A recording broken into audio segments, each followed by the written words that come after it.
como esta es una reunión de discípulos, entonces los discípulos estamos dispuestos a ser enseñados. Amén. El año pasado y el anterior estuvimos estudiando la palabra del Señor con el propósito de tener un mayor conocimiento de Él y una mayor comunión. El tema para hoy es la comunión con el Señor. Pero es que hay muchos temas en el mundo dando vueltas. En el mundo están pasando muchas cosas. Sí, eso es cierto, ciertísimo. ¿Por qué no tocamos ciertos temas?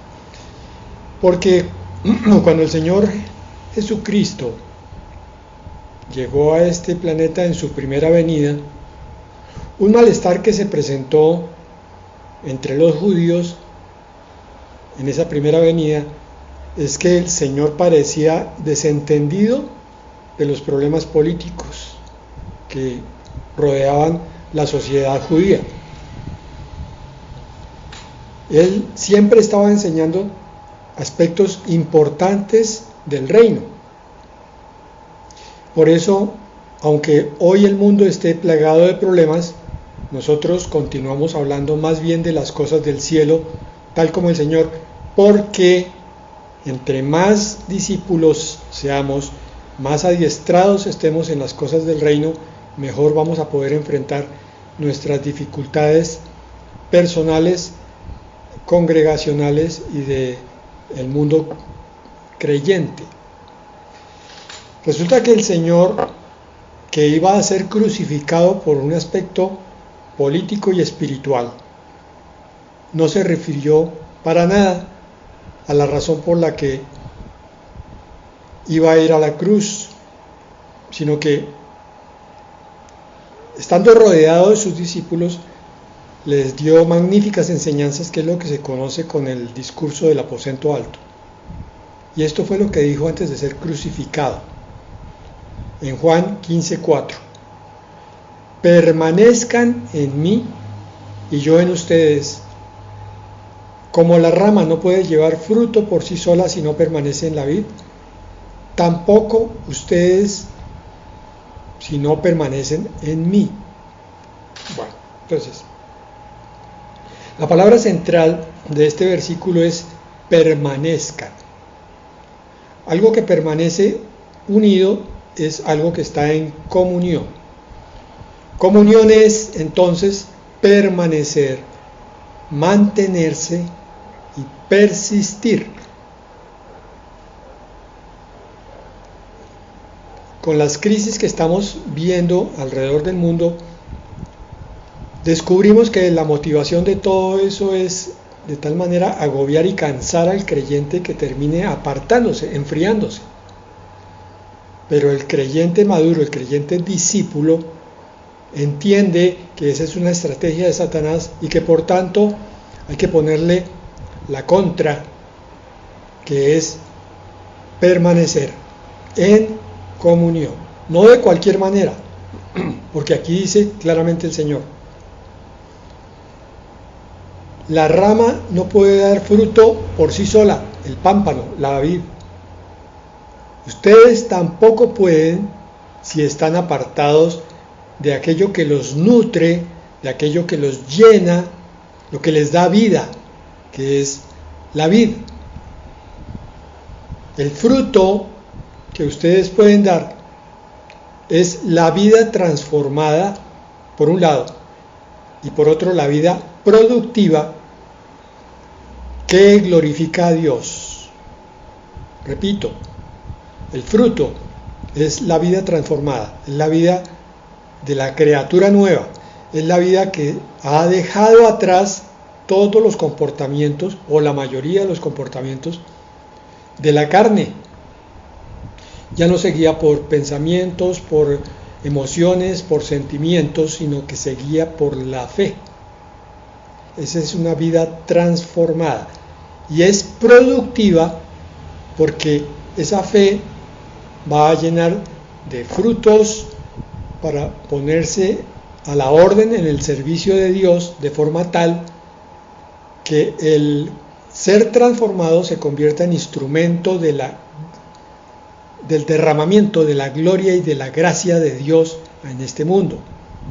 Tú estás llamado a ser llenado de tal manera que cada palabra que digas, que cada actitud que tengas hacia los demás sea siempre de bendición. Y entonces aquellos que te miren y que te oigan van a decir gloria a Dios. Así no lo expresen en esas palabras, en su corazón van a decir, uy, aquí hay algo sobrenatural en esta persona que me está hablando o que me está ministrando. Esta persona ha sido tocada por Dios y está tocando también mi vida. Yo doy gracias por este momento. En su ignorancia, en su poquedad, puede que no glorifiquen a Dios de una forma directa, pero van a ser tocados de alguna manera para que miren hacia arriba y digan, hay algo mejor que esta vida terrenal. Entonces, la comunión con Cristo es una forma de vida. Gálatas 2:20 dice, con Cristo he sido juntamente crucificado y ya no vivo yo, sino que Cristo vive en mí.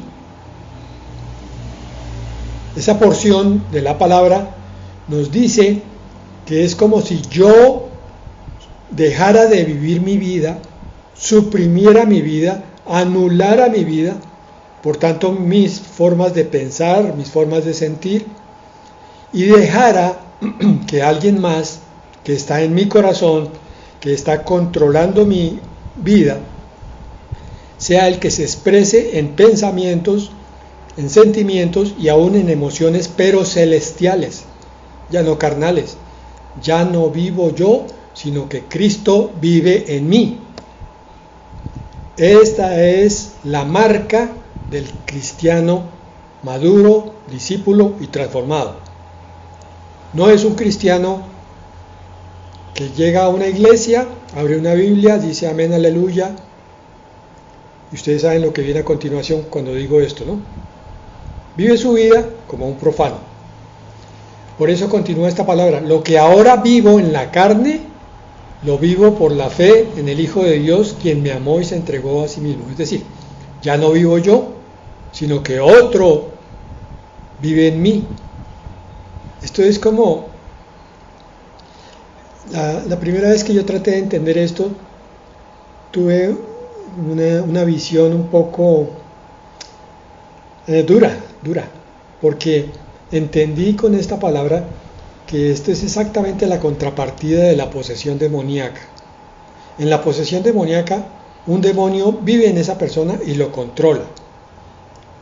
En la vida cristiana discipulada, es Cristo el que vive en el corazón de esa persona voluntariamente y lo controla voluntariamente también. El cristiano se está ofreciendo tanto para hacer residencia como para ser controlado, cosa que no ocurre con el diablo.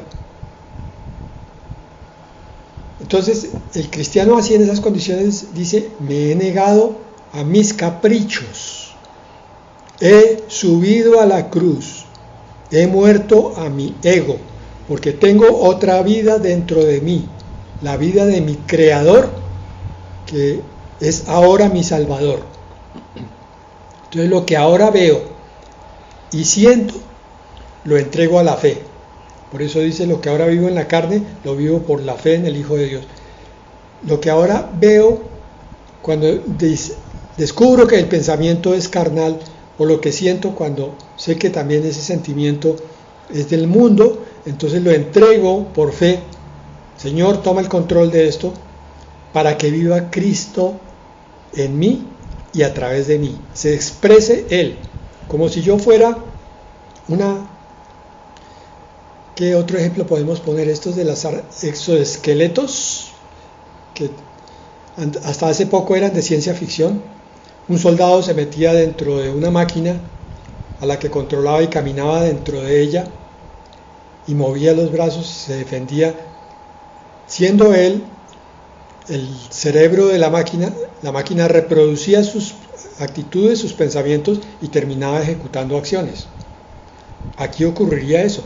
Yo sería el exoesqueleto de Cristo quien me está controlando y manejando desde adentro. Ese es el ideal de la palabra de Dios, el ideal de la vida cristiana, que yo llegue a ese nivel de abandono, a ese nivel de entendimiento, y entonces diga, mi voluntad es tu voluntad, y milagrosamente, extraordinaria y sobrenaturalmente, el Señor sigue respetando mi voluntad, pero ahora la coordina con su voluntad, y entonces todo es perfecto. Él para nada me anula, para nada me negativiza o me usa, para nada.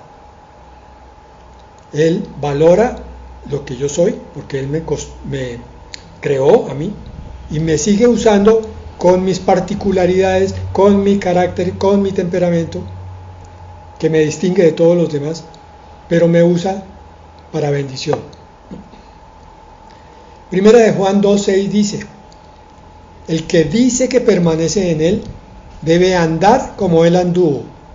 Esta es una palabra que cuestiona muchísimo. El que se dice cristiano, vive como Él vivió.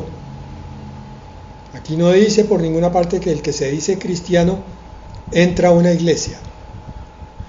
El que se dice cristiano memoriza versículos.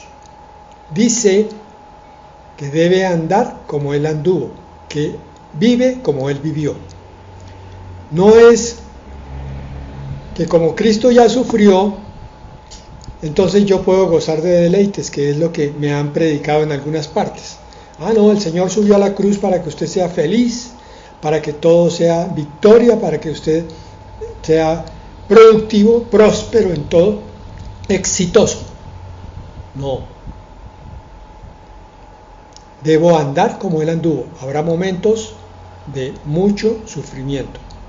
Habrá momentos de cruz. Habrá momentos de muerte, pero también de resurrección. Por tanto, la vida cristiana madura de discipulado se basa en una decisión. Juan 6:68 dice, le respondió Simón Pedro, Señor, ¿a quién iremos? Solo tú tienes palabras de vida eterna. Recuerden que aquí el Señor les está mirando a los discípulos y les dice, ¿también ustedes se van a ir? ¿Se escandalizaron con lo que yo les dije? Pedro responde muy en el espíritu, afortunadamente para nosotros, ¿a quién iremos, Señor? ¿Qué fue lo que vio Pedro en ese momento? Pedro vio en el espíritu a su maestro, al Hijo de Dios, y después vio al mundo, y en una fracción de segundo comparó al mundo con el Hijo de Dios y dijo, nada que ver. El mundo me ofrece deleites, caprichos y todas las demás cosas, pero no tienen ni comparación con lo que va a ser mi vida contigo, Señor. ¿A quién iremos, Señor? No tengo a nadie más. Ya he sopesado todas las posibilidades y solamente me quedas tú siempre. Eres la única opción alta, plena, deslumbrante que tengo yo. Todas las demás son opacas, todas las demás son engaños, son alucinaciones. Solo tú tienes palabras de vida eterna. Es mi vida plena, abundante, por toda la eternidad. Tú, Señor, tú eres mi vida, tú eres el que me da la vida. Simplemente entonces Pedro se dio cuenta que había descubierto que no hay ninguna otra opción tan excelente como Cristo.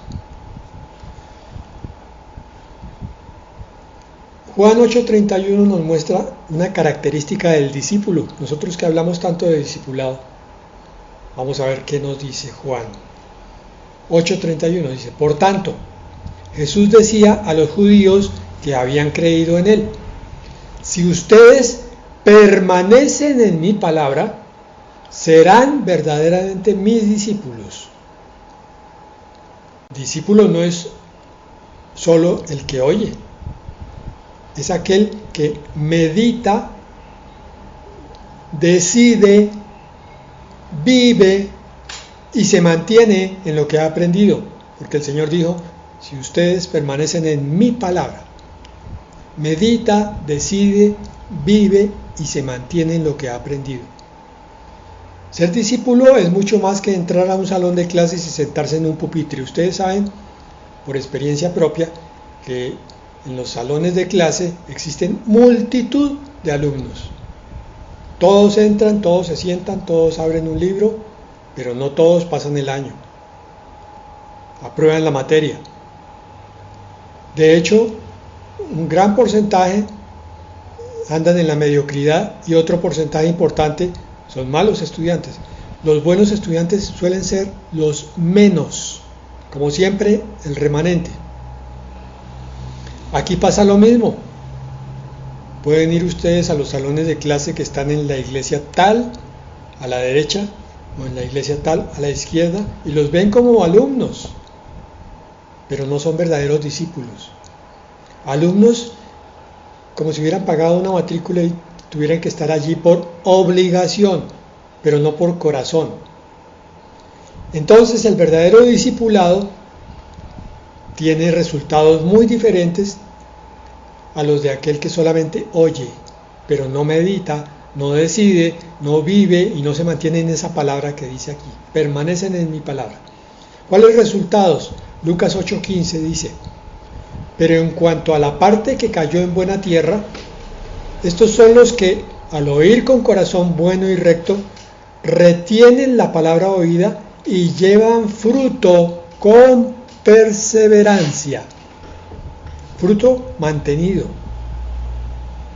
¿Cuál es la cuestión del fruto? ¿Por qué se nos dice tanto que debemos dar fruto? Porque con el fruto es que Dios alimenta, sacia, deleita y calma la sed.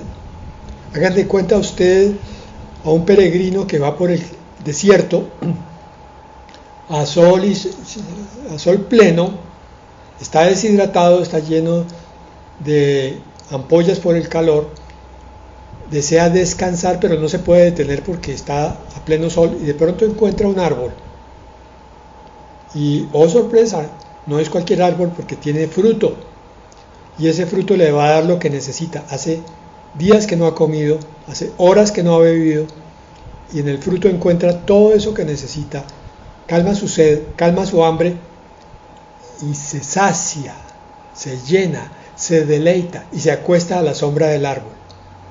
Ese es el llamado que tú tienes, a ser el consolador a través, obviamente, del poder del Espíritu Santo de Dios, que también es el Consolador Supremo, tu instrumento mejor del Consolador para aquellos necesitados en la tierra.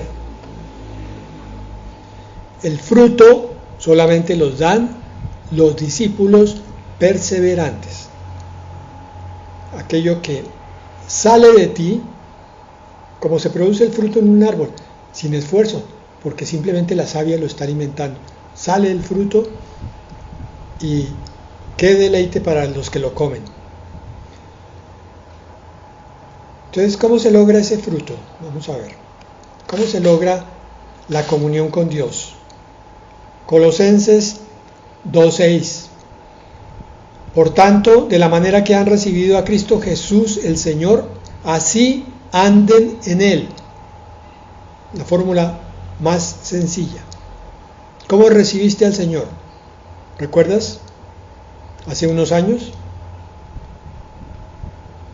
Por fe, ¿cierto? Te hablaron de Cristo y tú creíste. O te habló el propio Señor y tú creíste.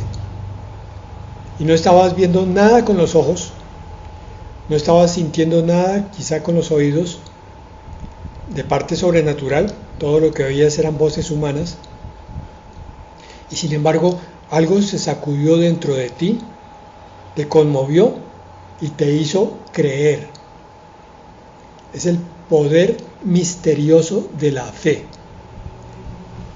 De la manera que han recibido a Cristo Jesús el Señor, así anden en Él, con fe cada día. porque va a haber días en los cuales tú estás decaído, estás debilitado, estás, como se dice en la calle, queriendo tirar la toalla. No lo hagas, hermano, pon tu fe.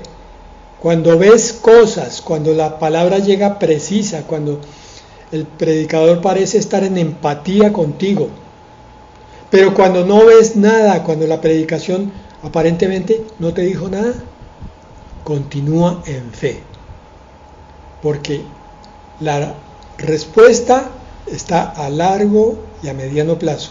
Muchas veces no es inmediata, y para eso se necesita la fe. Yo digo siempre que esto es algo que el Señor debió haber hecho en algún momento. Esas son especulaciones mías, porque el Señor andaba con Adán y con Eva a la vista.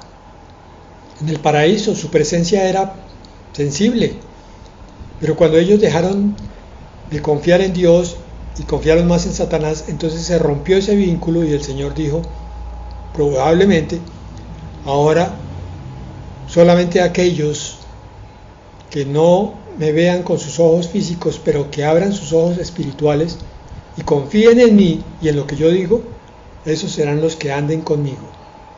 De ahí en adelante, la fe se acabó en el momento que se cerró el Edén y va a acompañarnos hasta el momento en que se inicie la eternidad. Porque muchas cosas del milenio incluso van a tener que ser hechas por fe, pero ya en la eternidad todo es perfecto. Juan 6:56 dice, esto es un misterio de fe, el que come mi carne y bebe mi sangre permanece en mí y yo en él, es decir, tiene comunión conmigo. A nivel muy literal, esta es una palabra para la cena del Señor. Comer el pan y beber el vino. Entonces permanezco en él y él en mí. Yo permanezco cuando tomo la cena. Pero entonces vendría el cuestionamiento, bueno, ¿y si se demora mucho la próxima celebración de la cena? Bueno, es que entonces viene la interpretación espiritual. Tú cada día debes buscar la presencia de tu Señor, a sabiendas de que está dentro de ti. Y como si tomaras la cena literalmente, físicamente, debes hacerlo espiritualmente. Entonces, comes su carne, es decir, miras las acciones de Cristo, cuáles deberían ser en este momento, y esas son las que tú haces. La carne es lo que actúa en el ser. Las acciones son el resultado de lo que yo he comido. He comido la carne de Cristo, entonces las acciones tienen que ser justas. Beba mi sangre, es beber la vida eterna del Señor.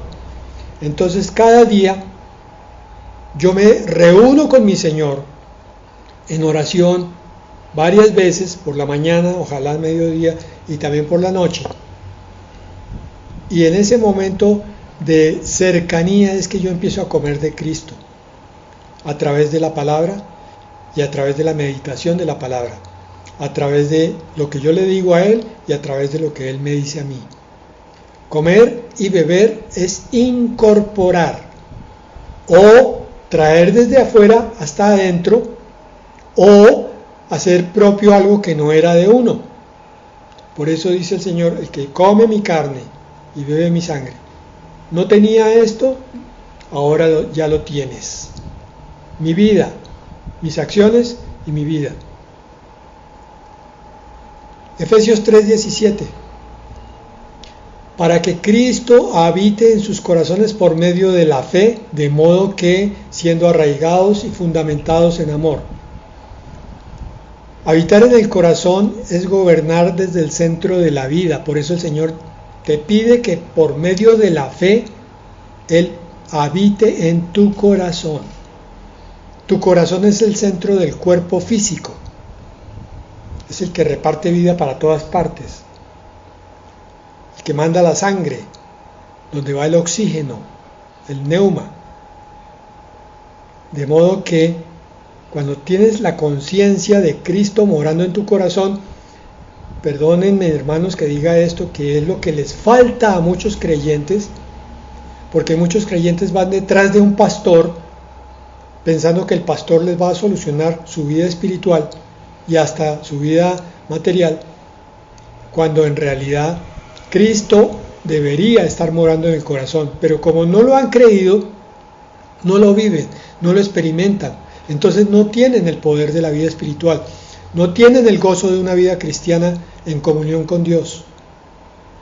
Por eso dice, para que Cristo habite en sus corazones por medio de la fe. Otra vez, la omnipresente fe. En tu corazón está morando Cristo. Primera de Juan 2:24. Permanezca en ustedes lo que han oído desde el principio.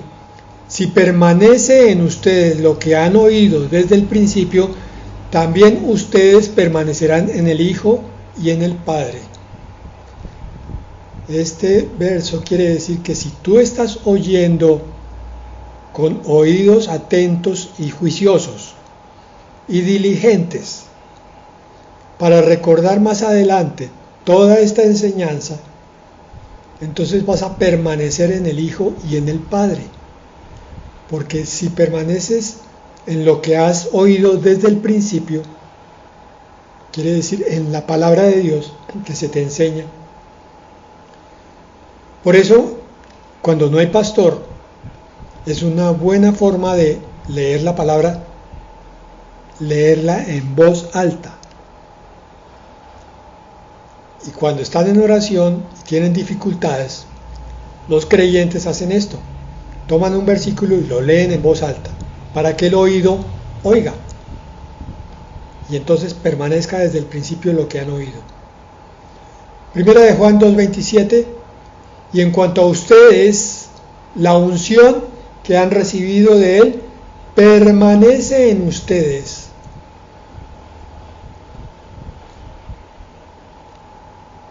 Y no tienen necesidad de que alguien los enseñe, pero como la misma unción les enseña acerca de todas las cosas, y es verdadera y no falsa, así como les enseñó, permanezcan en Él. A ver, este es un versículo difícil de interpretar porque dice aquí, todo lo demás es claro excepto una parte. La unción que han recibido de Él permanece en ustedes. Sí, claro. ¿Cuál es la unción? El Espíritu Santo. En el momento en que se recibe a Cristo, la unción llega.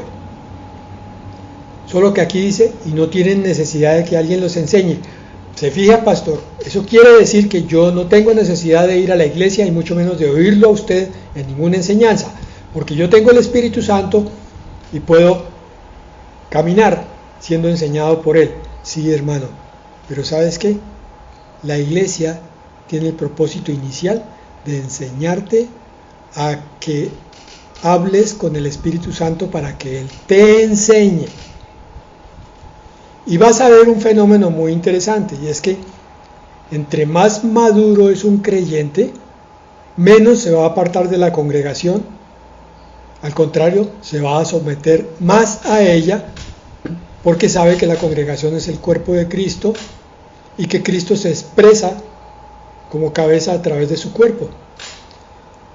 Entonces, ¿cómo así no tiene necesidad de que alguien les enseñe? No, es que es muy sencillo.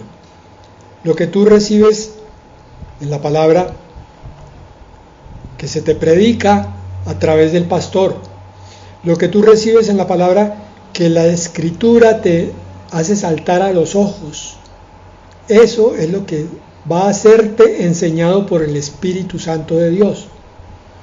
El Espíritu va a tomar la palabra que tú estudias, que tú meditas, y entre más la medites, más la toma, y te la enseña, te la muestra, te la desmenuza, la desglosa, la puntualiza. Entonces, es vivir de tal manera santa que el Espíritu Santo se manifieste libremente, enseñándote cómo vivir. Vas creciendo en madurez y entonces vas oyendo cada vez más claramente la voz del Espíritu Santo que te revela la palabra de Dios para aplicarla en tu vida práctica. Y terminamos, hermanos, con la recompensa. Primera de Juan 2:28. ¿De qué estuvimos hablando hoy? De la comunión con el Señor. Ahora, hijitos, permanezcan en Él, para que cuando aparezca tengamos confianza y no nos avergoncemos delante de Él en su venida. Se dieron cuenta que el tema era la comunión, pero también se dieron cuenta que una palabra se repetía frecuentemente, que es permanecer. Por eso esta palabra final dice, permanezcan en Él, es decir, tengan comunión con Cristo, para que cuando Él aparezca en su venida, tengamos confianza en que somos discípulos, hijos de Dios, y estamos en el camino de la santidad, y no nos avergoncemos delante de Él en su venida. Es decir, no hemos sido esos cristianos tibios que no han dado fruto, que solamente se congregaban por religiosidad o rutina, sino que su vida fue transformada en santidad, por tanto no quedarán avergonzados. No está hablando aquí de pecado, está hablando de compromiso, está hablando de comunión con Dios, porque el pecado desaparecerá en el momento en que el Señor venga y nos glorifique. Hasta tanto, seguiremos siendo imperfectos. Entonces la vergüenza no es por el pecado, la vergüenza es por no haber vivido una vida comprometida con Él. Repito, ahora, hijitos, permanezcan en Él, para que cuando aparezca tengamos confianza y no nos avergoncemos delante de Él en su venida. Este es el principal argumento con respecto a que solo un remanente estará en la venida del Señor, porque antes de eso vendrá la apostasía. Muchos que se decían creyentes abandonarán el camino del Señor, porque nunca hicieron su compromiso, su acto de matrimonio con Él, o por lo menos de noviazgo y entrega de petición de mano. El Señor pidió la mano, pero la novia nunca estuvo convencida de casarse con el novio. Como conclusión, hay que examinar nuestro corazón. Si el año pasado fue un año de búsqueda de la presencia de Dios, un año de comunión con Él, este año tiene que ser mucho más todavía. Es algo que se diluye cuando pasan los días. Esta palabra que hoy vimos probablemente se haya diluido en unas 2 o 3 semanas y no nos acordemos bien de ella. Por consiguiente, tenemos que estar renovando nuestro compromiso, acordándonos de que un día dijimos, Señor, quiero más de ti, tengo hambre y sed de tu presencia en mi vida.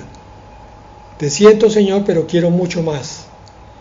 Yo vivo contigo, Señor, cada paso, pero quiero mucho más.